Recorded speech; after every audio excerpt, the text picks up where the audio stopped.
إن الحمد لله تعالى نحمده ونستعينه ونستغفره ونعوذ بالله من شرور أنفسنا ومن سيئات أعمالنا من يهده الله فلا مضل له ومن يضلل فلا هادي له أشهد أن لا إله إلا الله وحده لا شريك له وأشهد أن محمدا عبده ورسوله صلى الله عليه وعلى آله وصحبه وسلم تسليما كثيرا مزيدا. I want to begin by thanking my respected brothers here for inviting me, especially Sheikh Umar, for facilitating a very important talk. Allah, it's a very important talk that many of you will understand in depth as we progress through the talk. It's very important for us to understand as human beings who have been sent on this dunya by Allah subhanahu wa ta'ala, how do we function as a society? Because if the society is broken, we as a community are broken. And if we as a community are broken, the ummah is broken. So it's very important to understand, and the title that was given was the rights of parents and the rights of children. Because I can see parents here, fathers, I can see children here. So inshallah we're going to be addressing both parties. Let's begin about the gift of children. Like children are a blessing from Allah subhanahu wa ta'ala. I remember 2012, I did a nikah for a friend.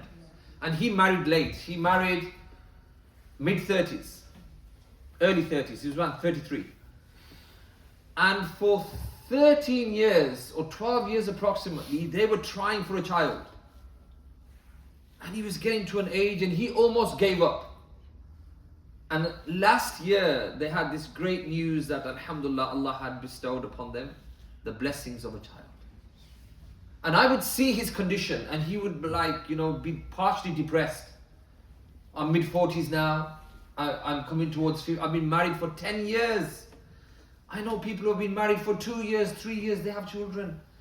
And he was longing for a child until Allah gave him this child as a gift. They are gifts. That's why Allah subhanahu wa ta'ala mentioned in the Quran, Al-malu wal-banuna zinatul hayatid dunya. That children and wealth are what beautify life. That's what makes life complete. It adds zina to your life. It adds a bit of color to your life. Without this, it can be black and white. It could be depressing for you. It adds color, vibrancy.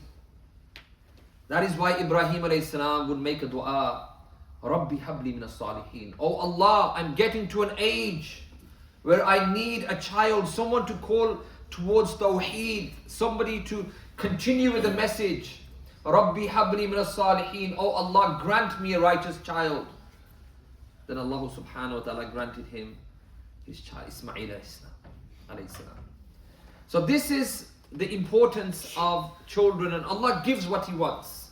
You can have sons, you can have daughters. Lut alayhi salam, he had daughters.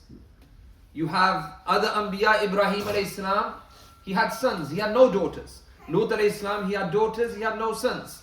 Our Nabi sallallahu alayhi wasallam, Allah gifted him, blessed him 3 sons, they passed away, and 4 daughters. So he had both.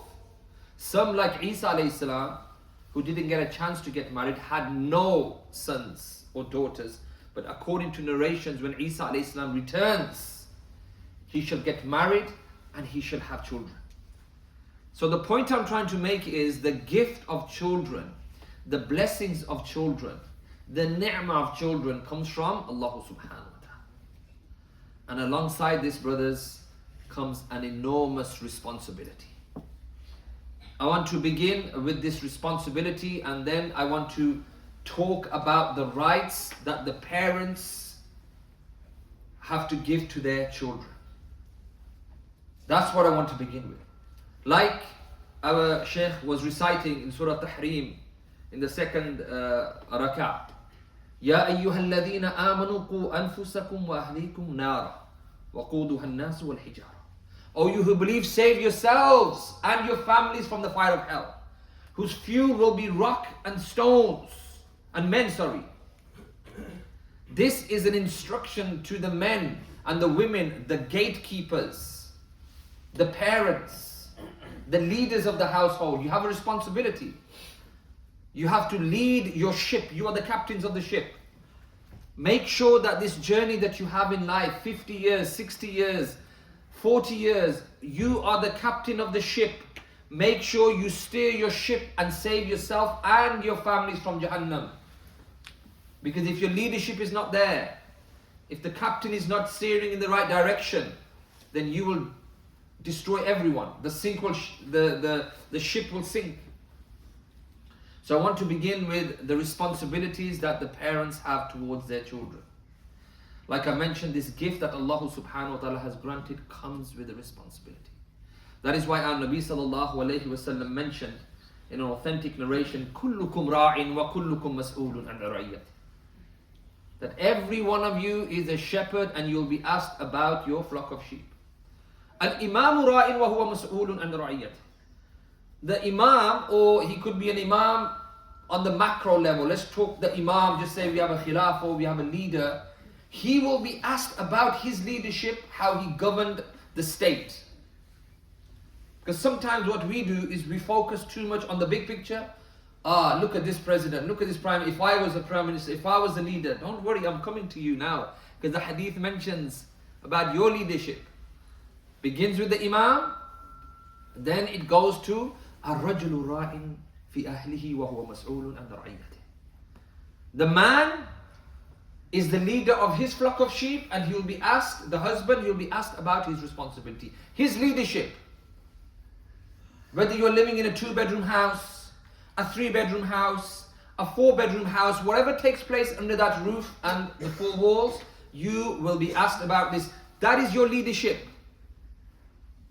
And this is what our Nabi sallallahu alayhi wa sallam is saying. Forget about what's happening out there because you cannot change this. But what you can change under your leadership is what's happening in your household, because that is what you will be asked about. And our Nabi sallallahu alayhi wa sallam mentions, وَالْمَرْأَةُ رَائِيَةٌ فِي بَيْتِ زَوْجِهَا وَمَسْئُولٌ عَنْ رَعِيَّتِهَا. Our sisters, our mothers listening, you also will be asked about your leadership. When the husband goes out to work and he leaves the children at your disposal, how are you conducting your leadership? Are you just putting on the Bollywood channels and MTV and watching and medicating your boredom with entertainment and letting children do whatever they are doing?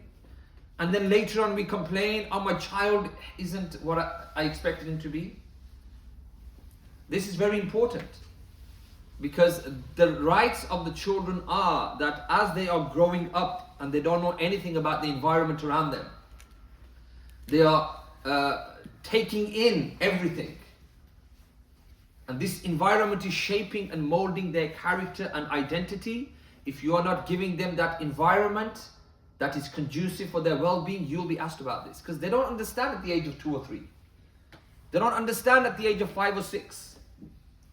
And if you are the shepherd in charge of the flock of sheep and you are allowing your sheep to pasture and to eat from forbidden parts of the grass which is going to affect them, you will be asked about this. Why did you allow them to graze in pastures that were forbidden? So in the similar manner, you are going to be asked as a parent, how were you bringing and developing your children? So I'm going to give you 3 important responsibilities as parents, in terms of the rights that you should be giving to your children, that the children should have from you as a parent. Bearing in mind, taking into consideration that you are the leaders. Your leadership will be accounted for and you'll be asked about on the Day of Judgment. So the first as a parent is, like I mentioned, you ensure that your child has a good upbringing when it comes from a holistic perspective. And what better place to start than the deen of Allah subhanahu wa ta'ala. They have to know who Allah is. You have to teach them the deen of Islam. You have to teach them Tawheed. You have to teach them the importance of praying 5 times a day. And you have to give them this understanding of what Islam is about. Because our Nabi sallallahu alayhi wa sallam mentioned that every child is born on a fitrah, natural disposition. And then it is their parents who make them into a Hindu, a Sikh, whatever, because they are placed in a particular environment. And as they are growing up, the natural disposition is polluted. The pure fitrah is polluted. So you as a parent are gatekeepers.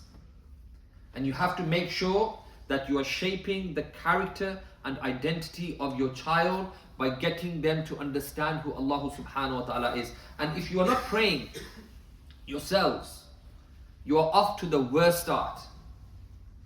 If you as parents are not praying, you have no connection with the deen of Allah. Our sisters and mothers watching or listening downstairs, you don't wear hijab, you don't have any physical resemblance to what a Muslimah should look like, you are off to a terrible start.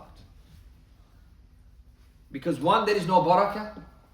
You're not fulfilling the obligations of Allah. And secondly, the children are thinking, okay, it's fine to be a particular type of Muslim. We're Muslims.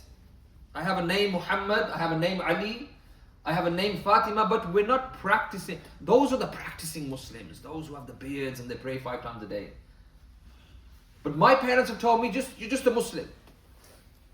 It's about the heart. You don't have to fulfill any practice in terms of actions. You as parents, brothers and sisters, will be asked about this important thing about shaping the character and identity of your children. So you have to make sure that you give them the best start in life. That's the first point. Make sure you don't expose them to bad environments. I come from an Asian, Pakistani, Kashmiri background. And I get so upset. I don't know if you've been to any Pakistani wedding it's like Bollywood reincarnated. And I see it's getting worse. And I see our children who are exposed to a DJ over there and there's a dance off over, even though I don't attend.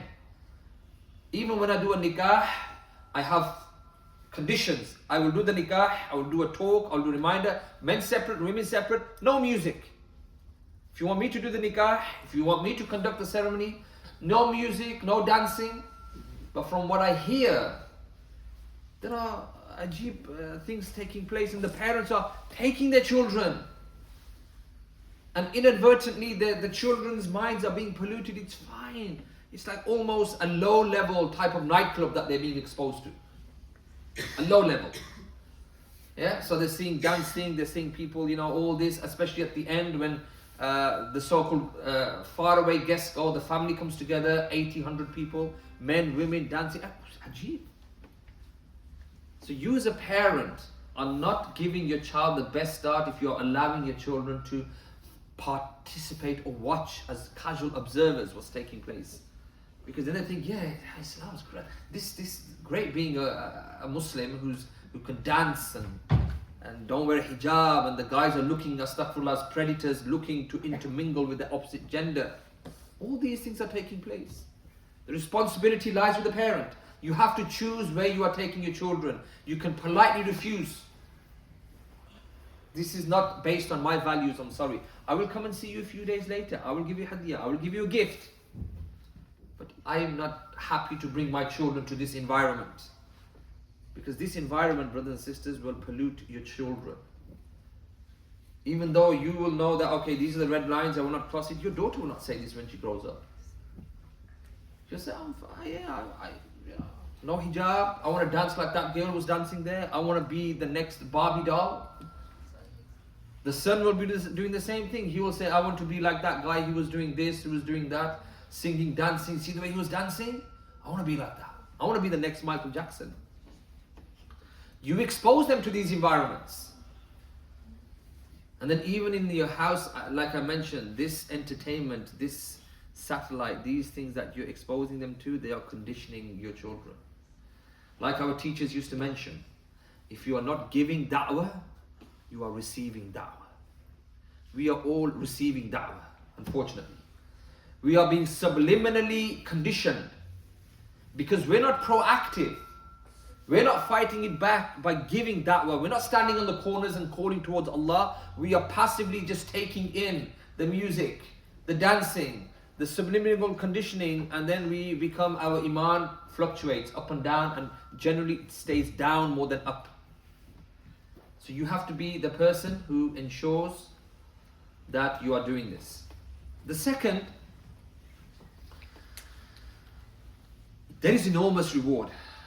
If you are able to do this, remember, Islam is not just about instruction. Do this, don't do this. There's incentives. There's motivation behind this. And you will get so much reward if you raise righteous children. You will see the reward of this firstly in the dunya. In the dunya, you will see your children be the coolness to your eyes. You will see them being your helpers, your supporters. Not like what we are seeing now. This is the aks, this is the opposite. This is like my son is a form of, or my daughter is a form of depression for me. I have sleepless nights. The police are breaking the door down at 3 in the morning because my son is selling drugs. I wish he wasn't born. These are the types of conversations we are listening to. Rather, it should be the other way. Alhamdulillah, I'm so proud of my son or my daughter. They're memorizing the Quran, they're coming to the prayer. Even if you don't memorize the Quran, this is not fard. But they're coming to the prayer. I like seeing him he's not hanging around with the wrong people. He's fulfilling his obligations Islamically. He's hanging around with the good people. They are attending the durus like you are attending now. Your parents feel good. There's a good vibe in the house. Our Nabi sallallahu alayhi wasallam said, especially when it comes to girls, you know, we again in the Asian part of the world, girls are seen as a star. I'm gonna have a girl. Boys you give the best sweets, you know, like they give the buffalo milk sweets and the jalebis and everything. Yeah, I've had a baby son. A girl, they give like Bombay mix. Yeah, they give like Bombay, they call them slunia, yeah. This is the conditioning that we've had, unfortunately. Yeah, the Hindu culture. You know, if you have a girl, it's like, oh my days. You know, a bit like the days of Jahiliyyah. They used to bury girls alive. But our Nabi sallallahu alayhi wasallam said, for example, in a hadith collected by Imam Muslim, "Man ala jariyatayn hatta tablugha." Whoever raises 2 girls up until the age of puberty, جاء يوم القيامة أنا وهو وضم أصابعه. He said, I will be with that person on the day of judgment. And then he extended his fingers and he showed the close proximity of how that person, because he raises 2 daughters. We think daughters are, oh my God, a form of bankruptcy. Not physical, money-wise, just spiritual bankruptcy, moral bankruptcy. But our Nabi sallallahu alaihi wasallam is saying, no. If you raise them up until they get married off, you pass them over to their mahram now, you pass them over to their guardian, their person, you sort it then. You and I will be in Jannah like this. What better incentive could this be for you as parents? If you raise your daughters up, you only need to raise them up for what, 15, 16 years? 20 years? If they get married when they're 20, 21, 22, whatever, then you have an opportunity to be with our Nabi sallallahu alayhi wasallam. Also, another important thing is that when you die, and if you raise righteous children up, they will be a means of you in your grave to be getting consistent rewards. Our Nabi sallallahu alayhi wasallam said these 3 things benefit person, again when they die, according to the hadith collected by Imam Muslim. إِذَا مَاتَ الْإِنسَانُ انْقَطَعَ عَنْهُ عَمَلُهُ إِلَّا مِنْ ثَلَاثٍ. When a person dies, everything is cut off, إِلَّا مِنْ ثَلَاثَ, except for 3. علم ينتفع به, beneficial knowledge, صدقة جارية, if you make a well or a masjid, you get the reward. Beneficial knowledge, if you write a book, whoever benefits from reading the book, you get the reward. And the final one, he said, وَلَدٍ صَالِحٍ يَدْعُو لَهُ, a righteous child who prays for you. Look at this wording now. He didn't say وَلَدٍ يَدْعُو لَهُ, a child who prays. وَلَدٍ صَالِحٍ. And what the scholars mention about this is, to be salih, you've got to be praying 5 times a day. You've got to be fulfilling the obligations. And unfortunately, what happens in our culture, again, in the subcontinent, in Pakistani culture, is the child has no connection with the deen. And when I say child, I'm even talking when they get to 20, 30s, their parents pass away, and what they do is they gather 100 people, 200 or 300 people on the 3rd day, and they make a massive dua, and People are saying, mashallah, you're a righteous child. I say, firstly, there's no evidence from Quran and Sunnah. And secondly, the child, they don't pray. They just turn up once a year and they make it a regular feature and they just do dua. This is not what our Nabi sallallahu alayhi wa sallam said. He said, based on the way you raise a child, 5 times a day he prays, you get the reward. After he prays, he does his dua for you, you get the reward. He goes for Hajj, Umrah, he fasts, all the great things that he does or she does, you get the reward. But just turning up once a year, gathering 100 people and saying, I read this, I read that, and you abandon your salah straight after, the parent will get the punishment, unfortunately. Because the parent will be asked, you didn't even encourage your children to pray. You didn't even bring them to the masjid, neither did you pray.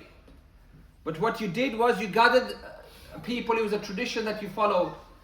That when someone dies, you just call 200 people and you say, I've read this and I read that, but you had no connection physically with the deen of Allah. This could be a source of punishment.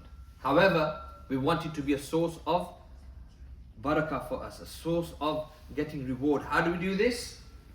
Change the way you bring up your children. So that if Allah forbid, just it's written that you were to die in 10 years time, at least you know that you've planted a seed. Who now your son or daughter at the age of 16, just say they're 17 and 18, and you've given them that great tarbiyah, they are still praying because daddy used to take me to the masjid. Daddy formed a great habit inside me that I have for life.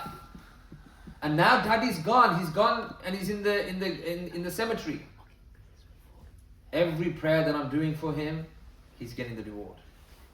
Every dua that I'm making, he's getting the reward. That is what our Nabi sallallahu alayhi wa sallam said, waladin salih yad'u la. Another thing is, part of the second, the reward in raising children, even if you spend on your children, you're getting reward. It's a form of sadaqah. Kullu ma'rufin sadaqah. Our Nabi sallallahu alayhi wa sallam said, every act of kindness is charity. You give, you spend on your family, it's charity. It's an investment for your akhirah. Don't think of it as burdensome. My kids, I don't want to take them out today. I don't want to do. If you have the financial means, we don't say become bankrupt. But what we're saying is that if you have certain habits and you're fighting with those habits, you are smoking, you are drinking, you are gambling, may Allah first make it easy for you, because these are vices that our Muslims are struggling with. Try and incentivize and say, you know what, I'm going to really resist this and I'm going to stop smoking now, and I'm going to use that 40, 50 pound a week that I spend on cigarettes, I'm going to use that to take my kids out once every week. I'm going to do something to get closer to my children. Maybe we can go for Umrah if we can save up enough money at the end of the year. Everything that you do that is directed towards these things, you will get the reward, subhanAllah. Imagine, you're getting reward and also you are seeing physical happiness in your house. You're not getting complaints from your children saying, my dad is just, I don't know which planet he's from, or my mother, I don't know what planet she's from. They never spend on us. They spend on going shopping, buying the latest bags, the latest coats, the latest this. They never spend on us. Why don't they spend on us? Why don't they take us out? I know parents like this.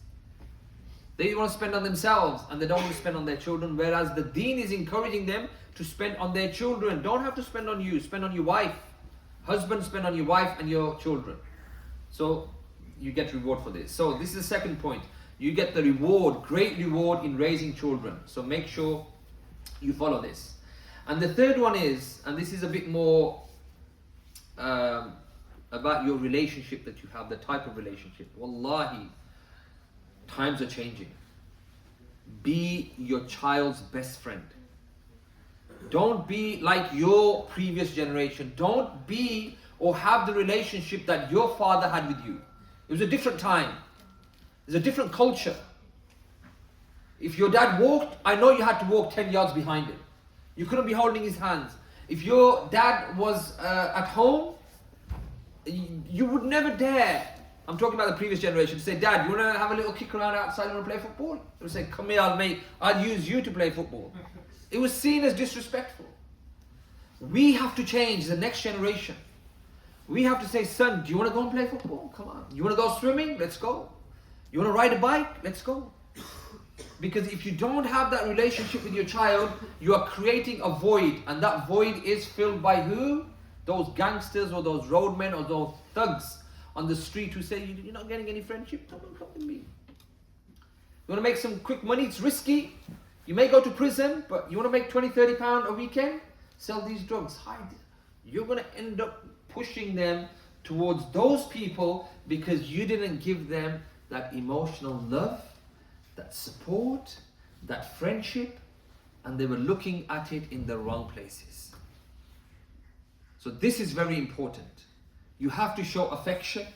You have to show love.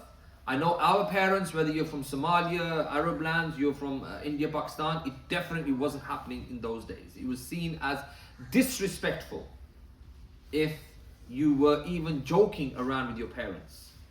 When dad came in after a hard day's work, everyone goes quiet. It's like Adolf Hitler's walked in. Now it's going to be the other way around, guys. You've got to walk in, you've got to Assalamu alaikum, pick up your children, high fives, whatever. You've got to be the best friend. You have to show some emotion. And also, showing this emotion, our Nabi sallallahu alayhi wasallam did this many times with his grandchildren. We know that he, on one occasion, he was kissing them. And I mentioned this, I think, even in the last talk. And a man came and he was just like our parents used to be, rough and tough. Charles Bronson, Clint Eastwood style, Robocop. I've got 11 children. I've never kissed one. Now Nabi sallallahu alayhi wa sallam said, Man la yarham la yurham. If you don't show mercy, then Allah will not give you mercy. You will not receive mercy. Allow your heart to be a bit more relaxed. Like in another hadith it's mentioned, a man came to the Prophet sallallahu alayhi wa sallam and he had difficulty in expressing emotion. He was just like, you know what, Ya Rasulullah, make dua for me. I can't feel emotion. I can't cry. I can't smile. I can't laugh. I'm always just stoic. What you say, he's stuck up. Just always like, and do dua. And you know what the Prophet said to him? He didn't say, I'm going to do a dua. He gave him a practical example. He said, go, find an orphan. One who has no parents. Put your hand over the head of an orphan. Look into the eyes of the orphan. Feed the orphan. And then tell me how you feel. So the man goes into the market. He's looking for an orphan. He finds an orphan child. He goes to, what's your name? When did your parents pass away? Put his hand over the head of the orphan. Looked into the eyes of the orphan. And then he felt that he was now a human being. He could actually show some emotion. He felt that he became alive then. Before he felt dead. So you have to show some emotion. Don't be like those people who in our culture, again, when the mothers get angry and the fathers, they make dua against their children. Our Nabi sallallahu alayhi wa sallam said in the hadith collected by Imam Muslim, لا تدعوا على أنفسكم. Don't make dua against yourselves. ولا تدعوا على أولادكم. And against your children, we say this, may I wish you were never born. The Nabi went on to elaborate on this hadith by saying, if it coincides with the time of acceptance from Allah, it's all over. It could coincide with the time of acceptance. And you saying something, maybe that's the reason why our children are in and out of prison. Because our mother says, may you be cursed, may you be this, anything. She's cursed the child, it's come at a time of acceptance, and then that person, whatever he touches, it's a failure. So our Nabi sallallahu alayhi wa sallam is saying, don't curse your children. Because if it coincides with the time of acceptance, your supplication will be answered and you've lost out. And we have a lot of this in our culture. Or we had it in our culture, the previous generation. We kind of almost memorize the curses that parents used to throw at the kids. May you this, may you that, may you break your back, may you, come on. He's only broken a plate. You don't have to show some rahmah. He's 10, 12 years of age. If you broke a plate in the kitchen, don't curse Allah against him. Come on, subhanallah. But we get this. And also you have to show rahmah, like our Nabi sallallahu alayhi wa sallam said in the hadith collected by Imam Tirmidhi, لَيْسَ مِنَّا مَنْ لَمْ يَرْحَمْ صَغِيرًا. They are not from us who doesn't show rahmah to our youngsters. You have to have this element of rahmah. Show rahmah, mercy. It's not about rough and tough. You know who the dad is? You know who wears the boots in the house? There's a time and a place. Yes, discipline is there, but it should be like the fire exit. Only use it when needed. If you keep going towards the fire exit doors, it's going to be a joke. But only use the fire exit when you genuinely have a fire. May Allah forbid, this place here, you may never see a fire for 50 years. And you may never need to go through the fire exit door. Meaning that's, if you need to, bit of on discipline or take away, do it. But don't keep doing it. That's only the last resort. That's the fire exit.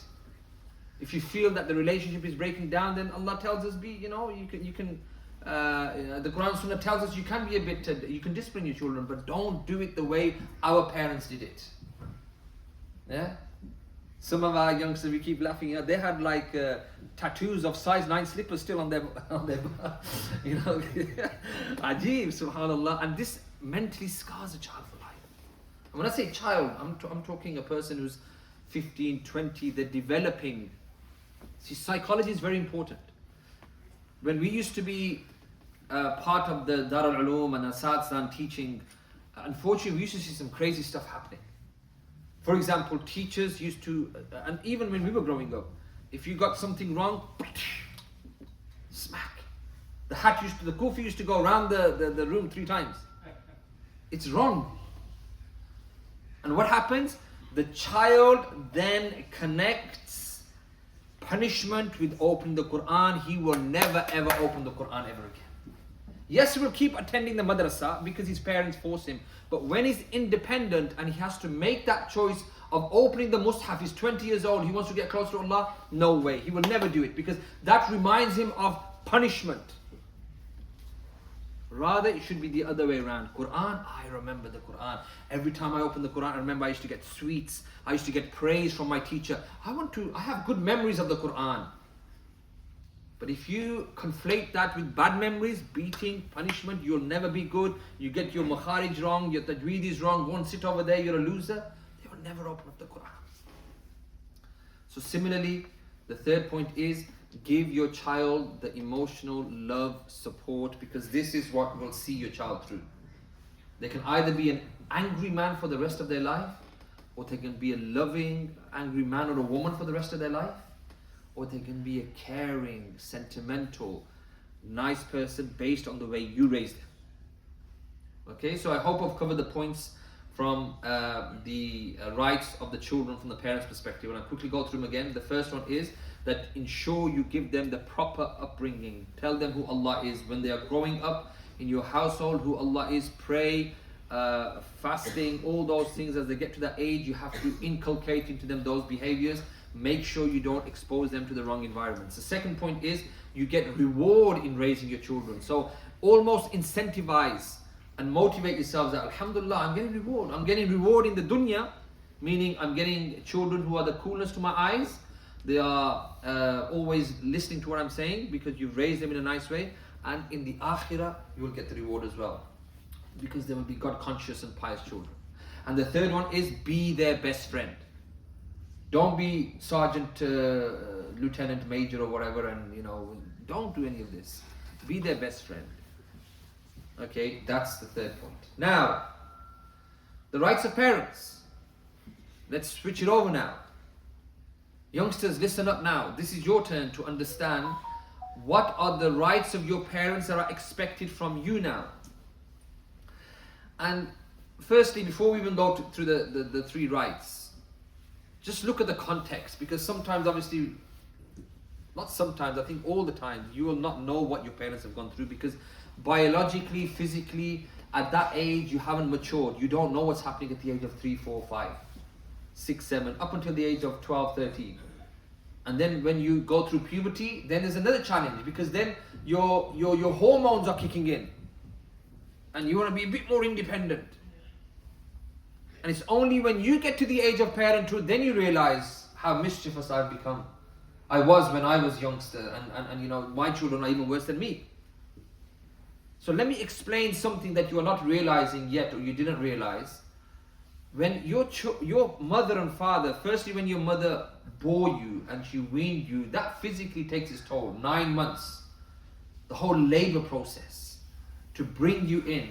That's why Shaykh mentioned even in the Quran, in the first rak'ah that was mentioned, don't even say uff to them.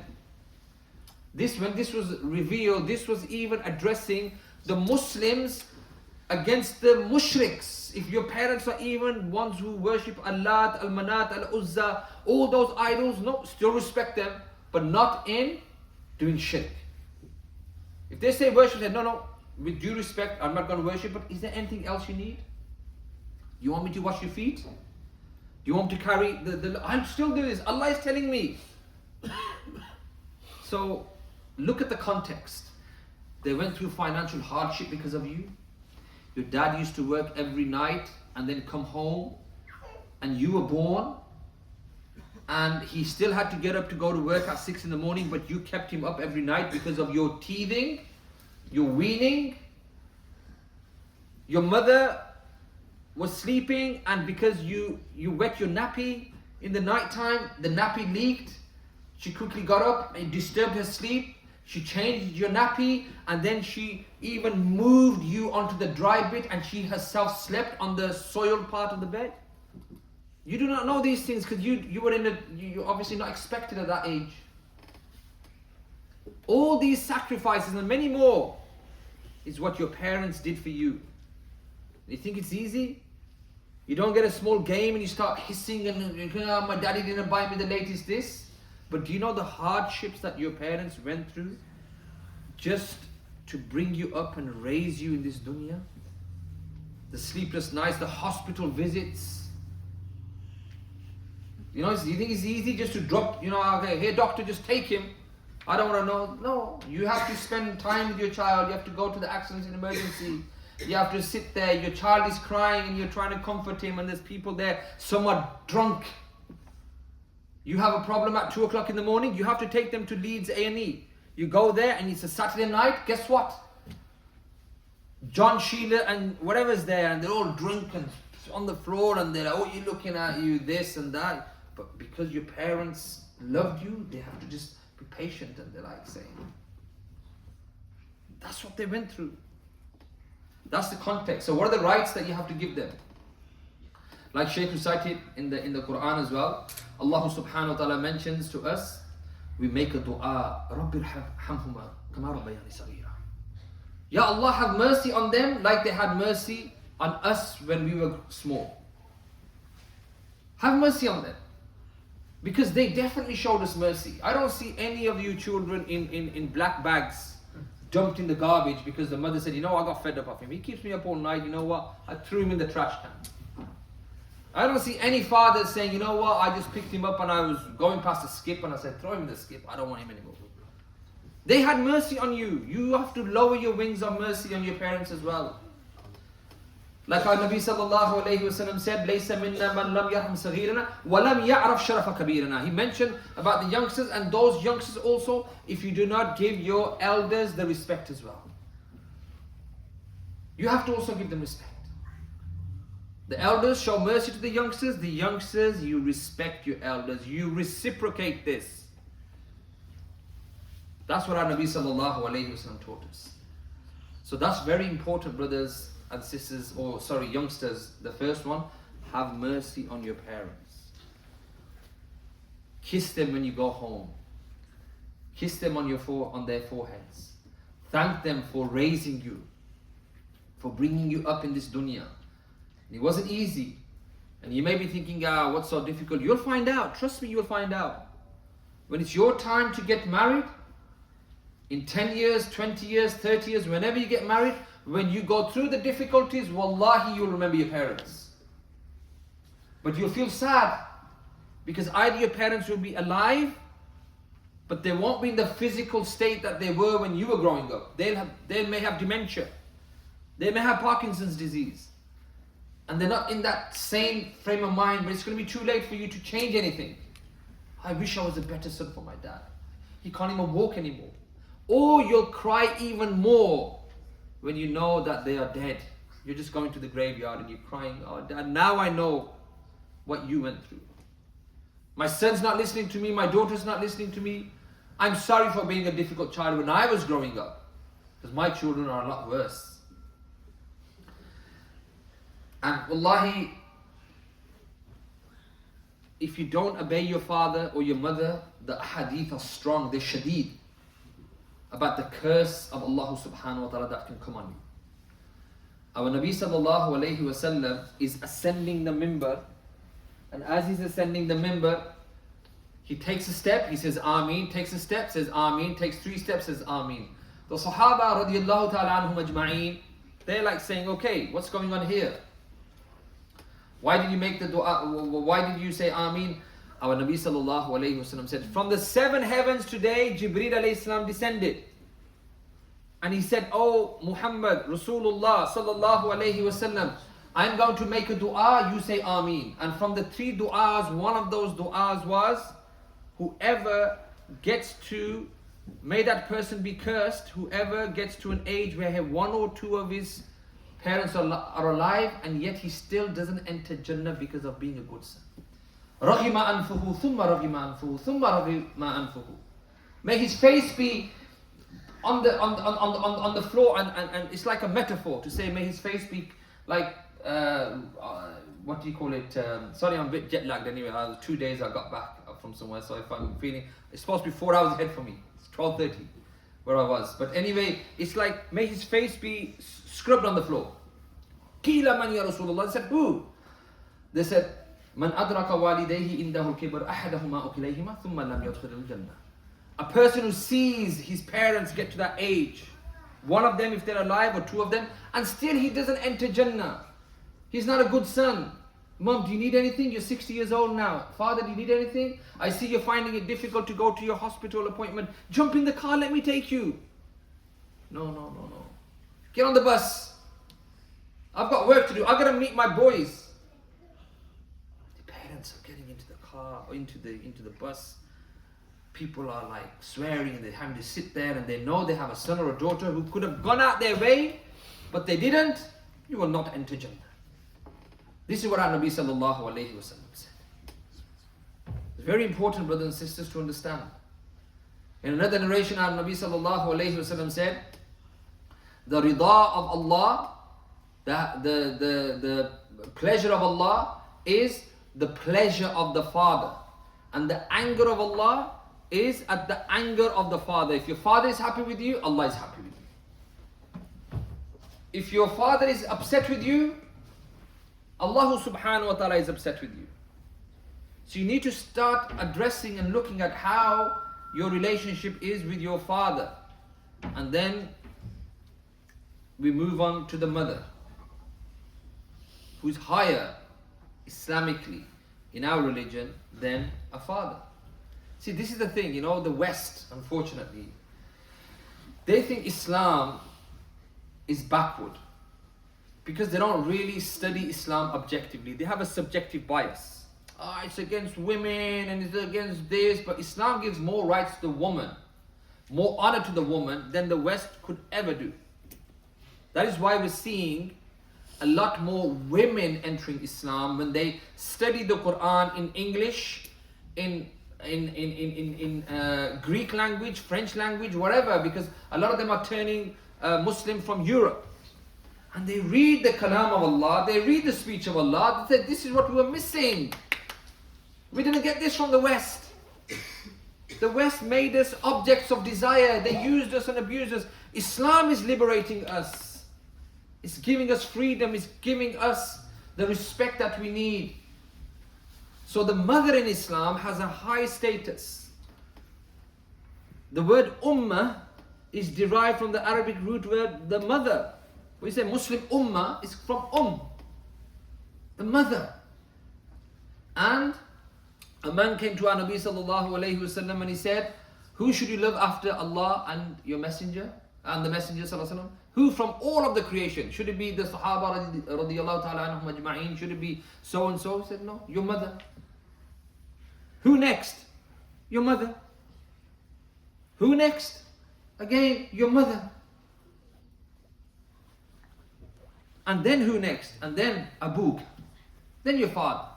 The mother 3 times and then the father. And Islamically, even the scholars mention that even when it comes to your external relatives, you see, again in our culture, Pakistani culture, it's your dad's side of the relatives, your uncle, your paternal uncle, paternal auntie. They get more respect. No, Islamically it's the other side. Based on this hadith, they say your maternal family has more rights. Your auntie, your mum's sister, your mum's brother has more rights than your dad's brother, your dad's sister, based on this hadith here. We go the other way. I don't know about in other countries. Pakistan is the other way around. Yeah, your dad's brother, he's like your father. Yeah, your mum's brother, he's got no value. Your mum left their house when she was wedded to your father. No, Islamically, they have more rights. Your mother's sisters, your mother's brothers. But anyway, you have to understand, your mothers are delicate. Your mother is not a man. If you are giving your mothers a hard time, shame on you. Shame on you. Because a man can tough it up. If the son is being the biggest loser and selling drugs and drinking alcohol and khamar and coming in drunk, the man he could get angry with the father, smack him too, get out the room or get out the house, but your mothers can't take it. Your mothers, that is the womb that bore you and brought you into this dunya. Your mothers have more emotional love and sentiments for you than the father can have. And if you are breaking your mother's heart every time because of your disobedience, then you are incurring the curse of Allah subhanahu wa ta'ala. And that is probably what we are seeing in the Muslim community. That is why we have so many Muslim youngsters who want to be roadmen, who want to be gangsters, and they are ending up in prisons more than the indigenous population. We are not the indigenous population. We are second, third generation migrants who have come here. And the people who were born here, they don't make up the amount of prison population that we do, our youngsters.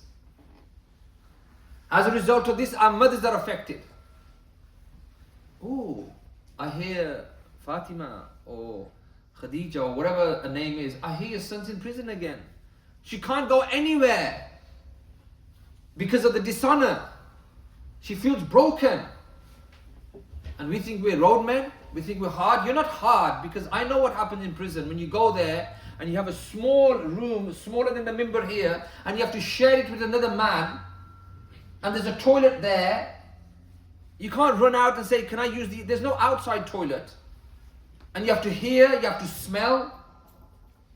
And if you have a crazy person who wants to kill you when you're sleeping in the night time, he's standing on you, he's whacking you. And then I hear these big men, they're crying in the corners.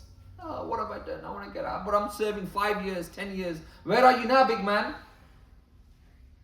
You wanted to be a gangster, now you're in prison, you're crying like a baby. Because the dream wasn't what you were told by those people. And you've upset your mother. Should I tell you the rights of your mother? Abdullah ibn Umar radiallahu ta'ala anhuma, he's doing tawaf around the Kaaba, and he sees a man who's carrying his mother on his shoulders, and they're not in the UK.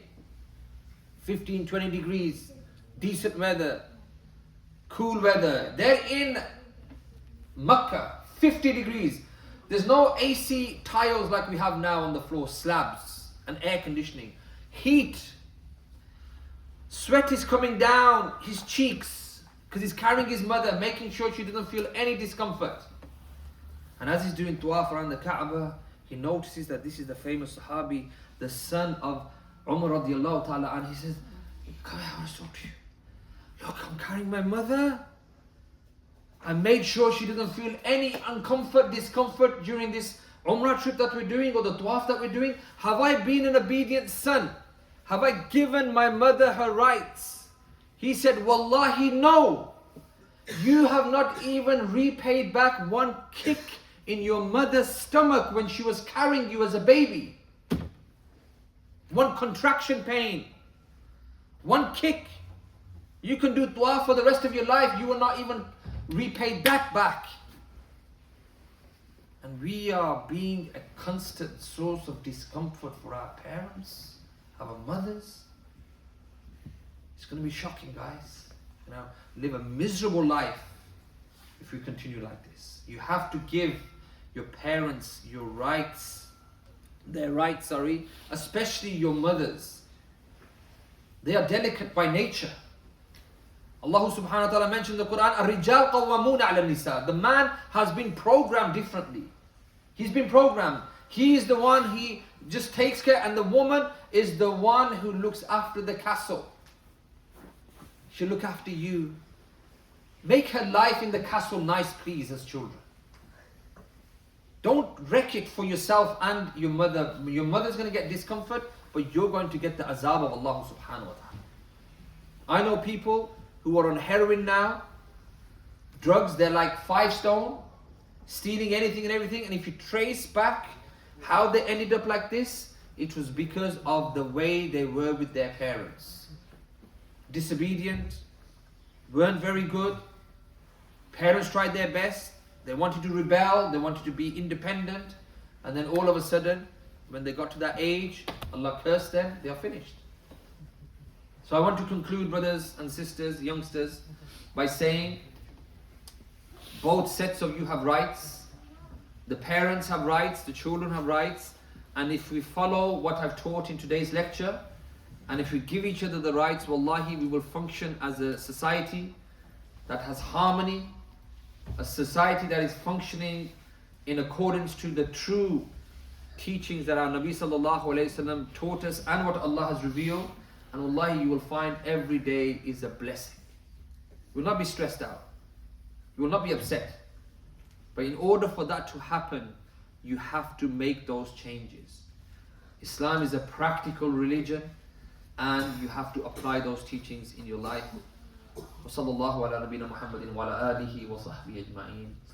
I want to open the floor if you have any questions. If not, inshallah, we can wrap up. Like I mentioned, jet lagged, I'm tired, but I'm here for you. Traveled all the way from Birmingham, 100 something miles.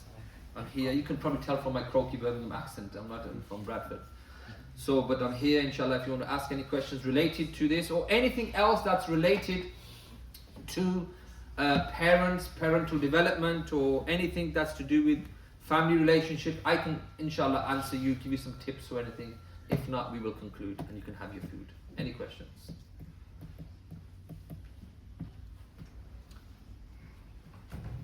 Yes, brother. I think you must be the first sheikh to get jet lag traveling from Birmingham to Leeds. No. I live in Birmingham, but I wish I should have actually caught the plane from Birmingham to make it easier. But I arrived back in the country 2 days ago, and I live in Birmingham as well. So to make things worse, I was away in the Middle East, and I was away for 2 weeks, and now I've got back 2 days ago, and then you have to drive all the way back up. Barakallah feek. Can I just mention one thing actually that I think it might be relevant? It's the elephant in the room. Mobile phones. Okay? Some parents, obviously, technology, they're like, you know what, I don't want to give my child a phone. He's 16, he's 18, I don't want to give him a phone. Honestly, we have to take the middle ground. Take the middle ground. When your child is 15, 16, if you have raised them up in the environment that I mentioned, get them a phone. You cannot be like, it's shocked because your child will get bullied at school. Everyone else has got a phone. Waseem's dad doesn't get him a phone. He can't afford a phone. He's this, he's that. And your child will absolutely break. But if you are a parent who's brought your children up in the right environment when they are 15, 16, of course, get them a phone. It has its advantages. If you're picking them up or catching the bus, something happens, they call you, Dad, pick me up, I'm here, I'm there. There's so many advantages. But do not weaponize and use things against your children because you don't know what they're going through in the day-to-day life at school. So I just thought I'd mention this. And I think inshallah I will do in the future a talk about social media as well. I did one I think 4 years ago. We need to keep reminding ourselves about the dangers, the importance, the pros and the cons. So inshallah we can do that in the future as well. Question. Some questions. Okay, yeah. Okay. Just a quick one. Okay. One question somebody's asking about the father's very strict on them and shows no mercy. This is the question I was coming. Shows no mercy towards them. what would you advise both to the child towards the father and the father towards the children? I'm hoping, the question was obviously like Sheikh mentioned, that the father doesn't show any mercy. I'm hoping now, after the talk, it may have planted some of the seeds of rahmah into the heart of the father. Because remember, it may not even be the father's fault. It could be what he inherited from his father. Right? It could be the way that he was conditioned. His father had to be rough and tough. That was the culture. And the father now, the present day father, is using that on his children because that's what he grew up with. That's the only way he knows. But now we're hoping, inshallah, that the father now understands. We call it a paradigm shift. He starts to see the world in a different way now. Okay, we're not in a bubble anymore. We start seeing things in a different way. And the child, inshallah, have some sabr. Do dua for your father. It's a mean of reward for you as well, you know. But have some patience, and inshallah, your father will change. Your father will change. Some tips for dealing with teen rebellion. Teen rebellion. Guys, there is a saying, what goes round comes round, subhanallah, and I'm telling you, everyone goes through that phase. Teenagers, when the hormones kick in, it's me, myself and I can take on the world, I can cross the highest mountain and go through, you know, you will have all this. But remember, if you show disrespect to your parents and you can see them suffering, and you can see them hurting, like I mentioned in this talk, firstly, Allah and His Messenger, the curse of Allah will be against you. Okay? And this is something you're going to carry for the rest of your life. So try and have certain level of tolerance. I know you're going through changes. I know for the boys, the testosterone is kicking in now. You want to fight everyone.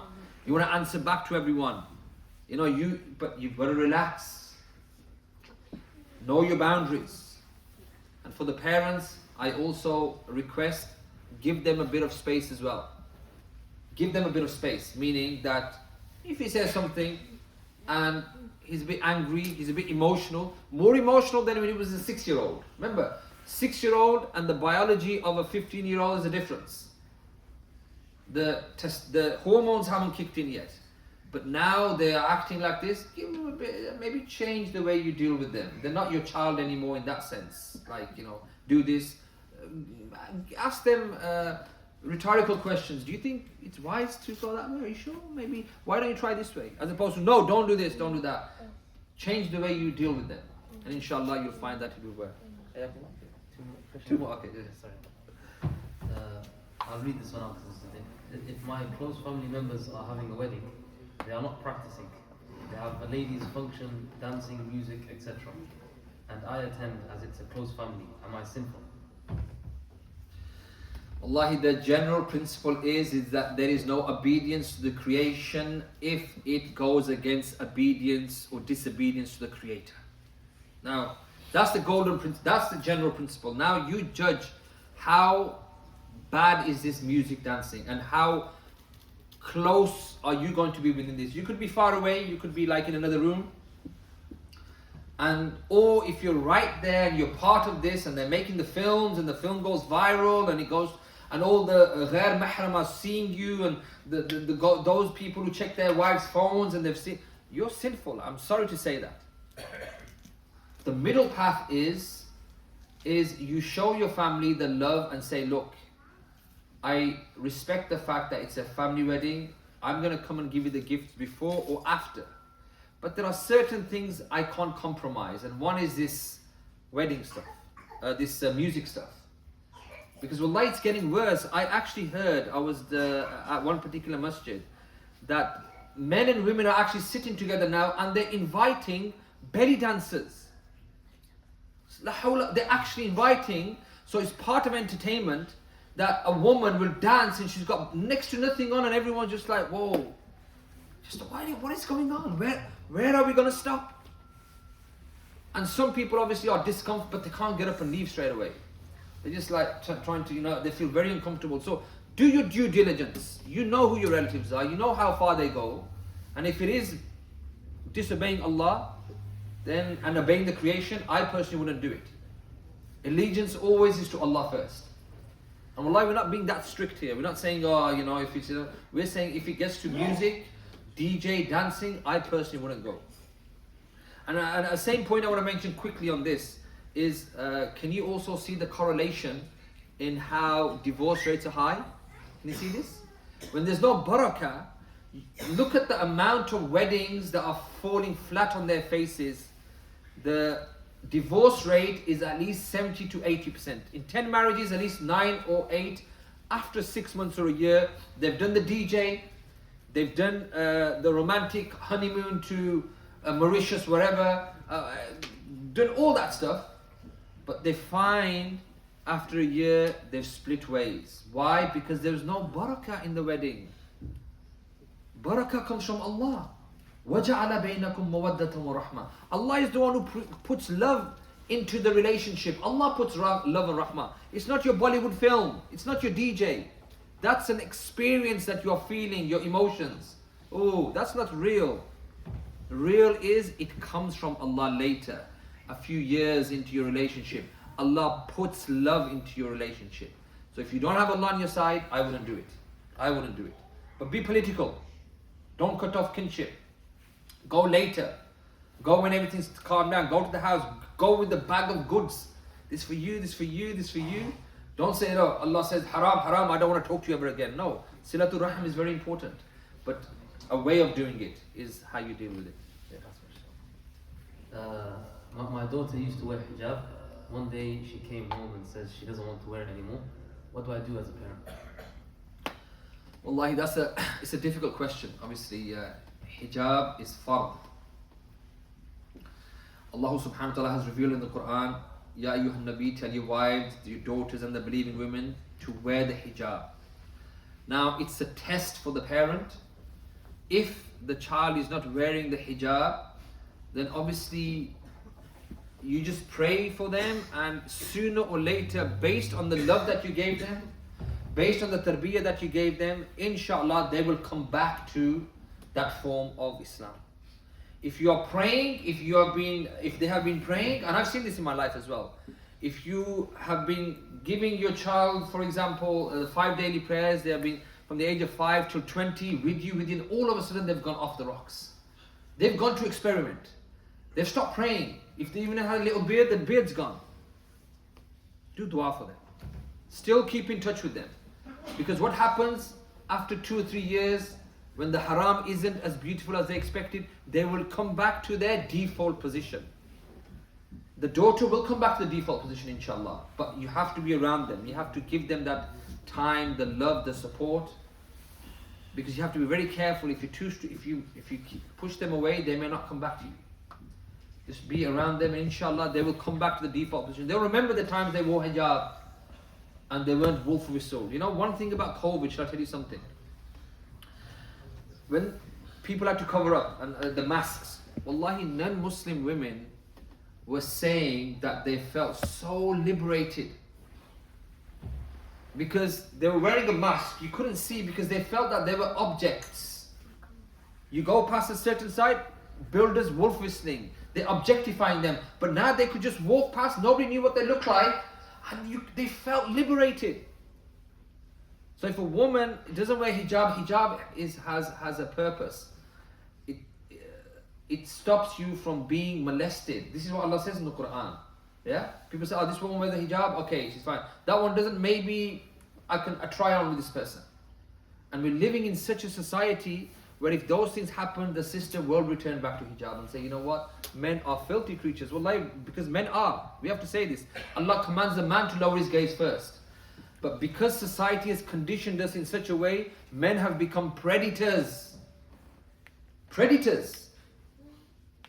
And you know, the way society is going, wallahi, safety and sanctity is wearing the hijab, wearing modest garments, and inshallah that person will feel more at ease. Barakallahu feekum. I think we shall end there.